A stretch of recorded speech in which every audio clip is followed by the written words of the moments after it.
Welcome to this week's Full Steam Ahead, a program combining fun projects and learning about science, technology, engineering, art, and mathematics. As always, I'm your host and resident youth services librarian, Eric Mahalitz from the Kent Public Library. In today's session, we are going to talk about circuits and electricity. We'll learn what a circuit is, what it needs in order to work, and then we'll put that learning into action by building BristleBots, tiny little robots made of toothbrushes, batteries, and vibration motors. Let's get started.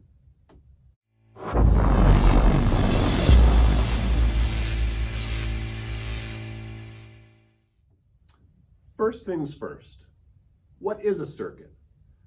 A circuit is a complete path around which electricity can flow.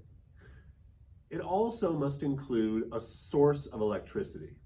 For example, a battery.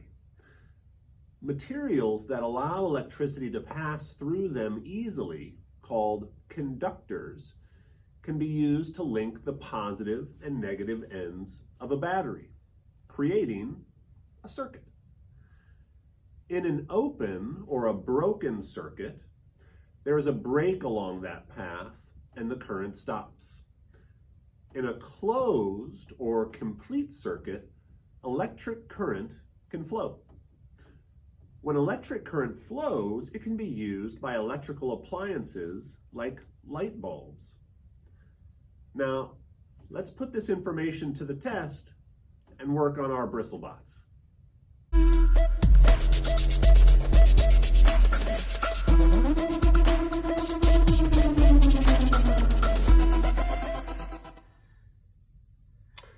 Okay, so here we are ready to build our BristleBots.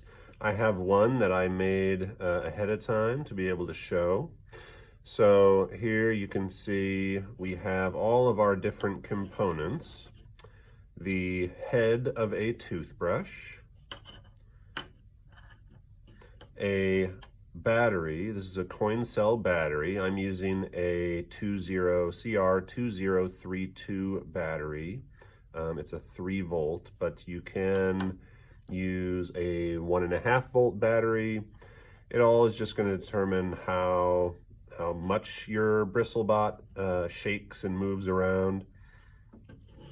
We have some two-sided tape here, and we have a vibration motor with the wires attached to it. So looking again at our finished model, you can see there's just one piece dangling off here, and that's because I have decided not to have the circuit closed all the time, because as soon as I touch this wire to this side of the battery, you might not be able to hear this on the video, but I'll show you what it looks like. I'll attach this to close the circuit, so now there's electricity flowing from the battery to that vibration motor, which is right here.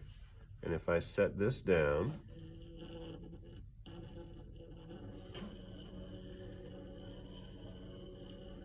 et voila! Our BristleBot does a little dance for us. And to make it stop, I can just detach that one piece of our wire there from the battery. And it opens up the circuit, and now electricity is not able to flow through that whole circuit, power this motor, and move our BristleBot around. So let's build this from scratch. So again, we're using the head of a toothbrush.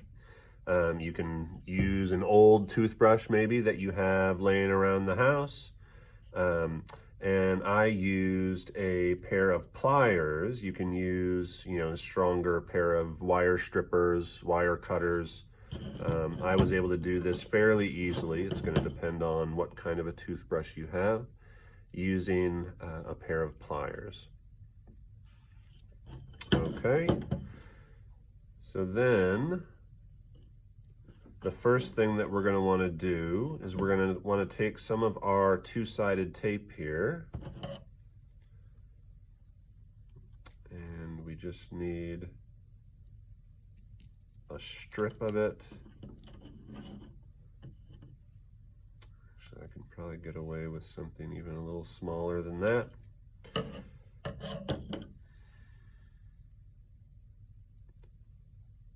Take the backing off.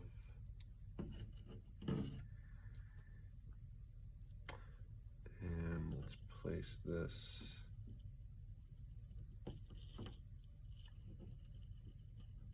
on our toothbrush. Okay, and now these are vibration motors, and these actually have their own sticky back, which is nice. And you can see from the finished model I made earlier that I chose to place the vibration motor here on the tip of the toothbrush. Now, depending on where you put your vibration motor, that might determine how it moves. So, you know, you can put it somewhere now and change it later if you want to test things out, test out different locations. It is definitely worth trying. For right now, I am going to just recreate what I've done here. So I've taken the backing off of here to reveal the stick. If you don't have a sticky back vibration motor, obviously you can use some more two-sided tape, or you can adhere any of these things to your toothbrush using a different kind of tape as well. So I'm going to keep one of my wires here. So this is copper wire. This is our conductor.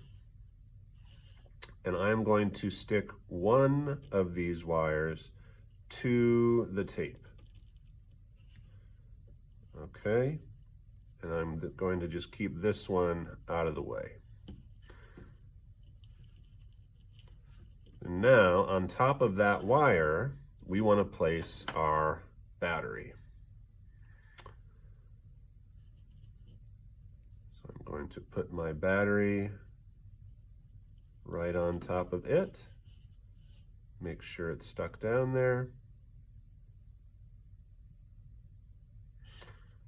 Okay.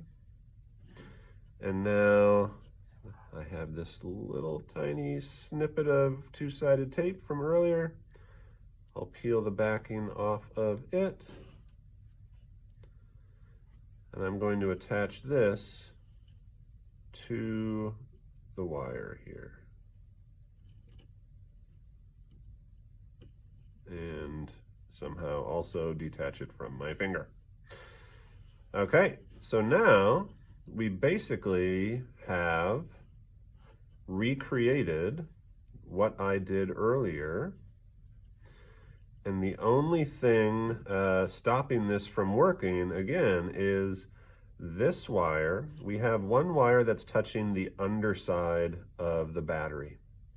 And now, in order to complete our circuit, we need to touch another wire, the other wire, to the top of the battery.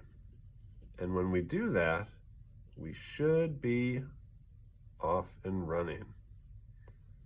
Oh.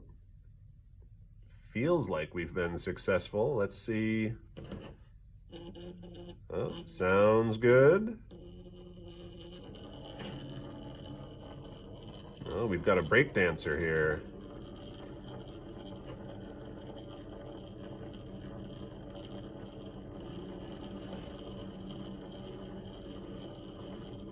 So you can see, oh, my tape came off on that one.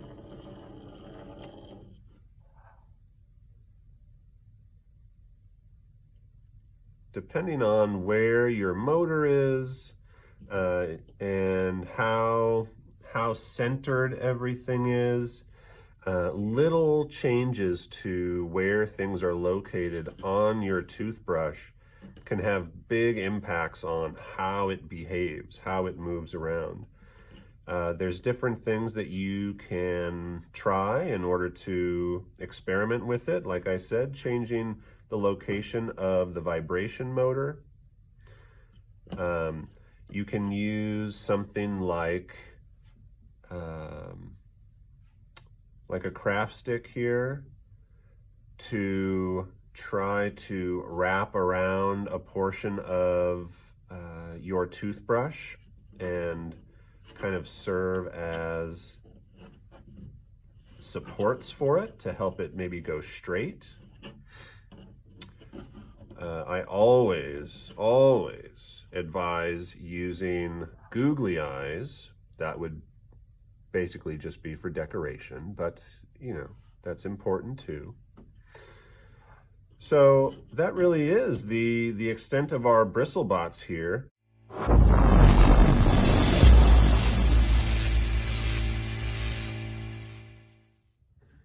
Thank you so much for tuning in to this week's Full Steam Ahead.